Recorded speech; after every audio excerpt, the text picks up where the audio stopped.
I have attended many meetings over the past 10 years. This includes meetings in higher management to blue-collar team meetings, and those meetings held by plant managers, CEOs, juniors, and external consultants. I am still amazed at how amateurish, boring, or unnecessary most meetings were. To be able to host a meeting properly is a skill you must train.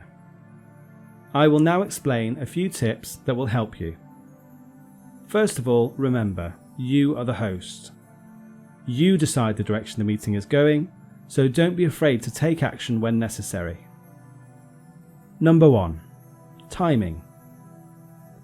Be as precise as possible when you schedule a meeting. Set your time and communicate it when the meeting starts. For example, "Good morning team, thank you for your valuable time. Today's meeting is planned for an hour or so let's try to stick to that." Also, be prepared if the meeting starts at 9 in the morning. Be there 15 minutes early, connect your laptop and have your presentation ready, or distribute documents on the tables. By doing this, you can start straight away without losing any time. If you have set the timer for the meeting at 9, wait a maximum of 2 minutes. Don't wait another 5 or 10 minutes for the latecomers, even if it is your manager or a C-level executive. Remember, you are the one in charge. As the leader, the room has to feel your confidence.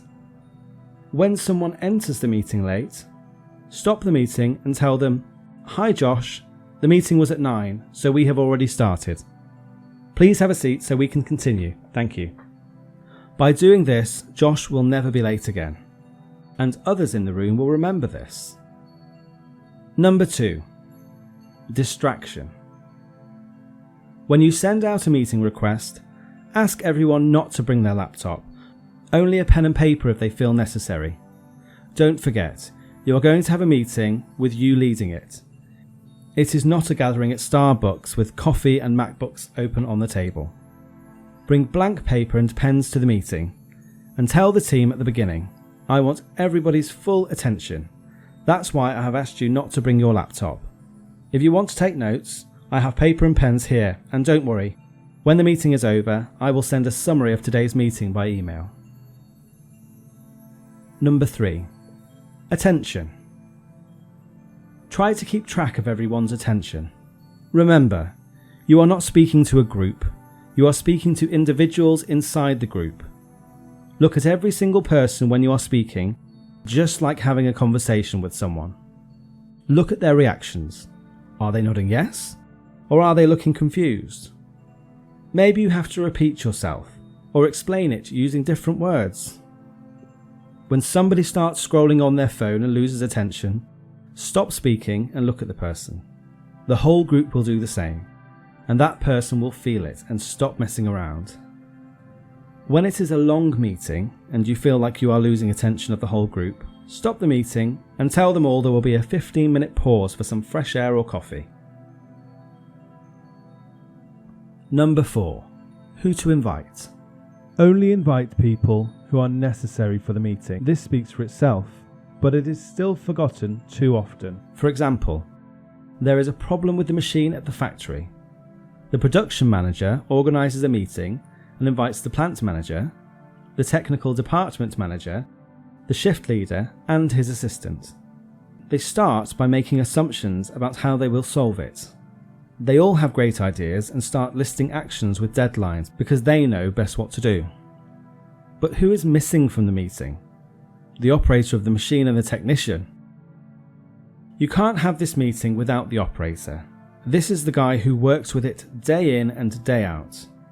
Where is the technician who knows every bit of the machine? Unfortunately, this happens too often. The correct way to handle this situation is the following. Let's assume you are the production manager. You ask the shift leader that he brings the operator with him to the meeting. Then you ask the technical department manager that he brings the technician that knows the machine to the meeting too. The two people will be surprised at first that they hear they are invited. When the meeting starts, you tell them the reason. Today, Dave and Andreas will join us as we need their knowledge of the machine. These guys are the ones working with it daily. What you have created now is the feeling of appreciation and being valued. Maybe their input won't solve the problem, but you have changed their behaviour, and they will probably work harder during the shift. Also, don't be surprised if they already had the solution but did not tell anyone because no one asked their opinion. Number 5. Listening. Some meetings will be interactive or require a brainstorming session. A real leader makes everyone feel safe, meaning to give their opinion without being ridiculed. Let's take the following situation. A software problem at the client's needs to be solved, and you have prepared a meeting. Write down the problem on a whiteboard and say, I want everyone's opinion and possible solutions to this. We will go around the table individually. Please wait your turn to speak and do not interrupt. If you have a possible solution, do not write it down or say it immediately. You don't want to create a feeling of, here is the problem, here is how to solve it, but I'm interested in your opinion. No. Learn to be the last person to speak. Just go around the table one by one, and do not nod yes if you agree or nod no if you disagree. Instead, write it down, giving the feeling that they are being heard and contributing. Even if one of the proposed solutions may not be one of the best, do not ignore it. You must write it down, or that person will never propose any solution or join your meetings in future.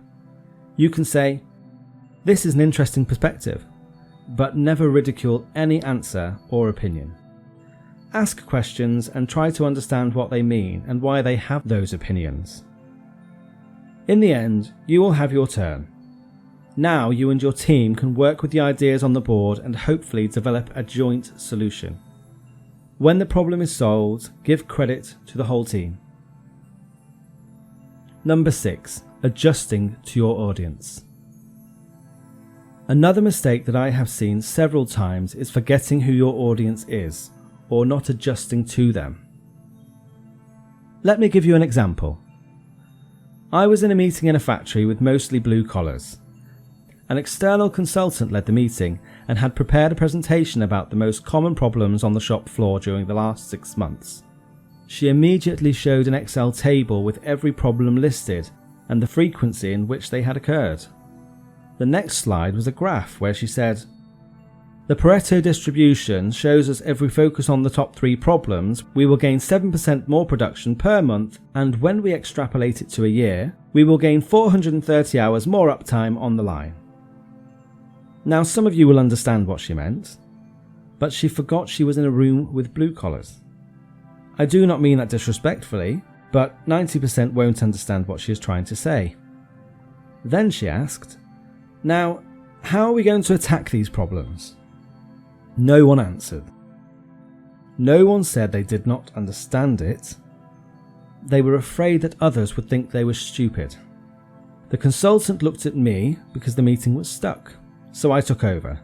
I said the following.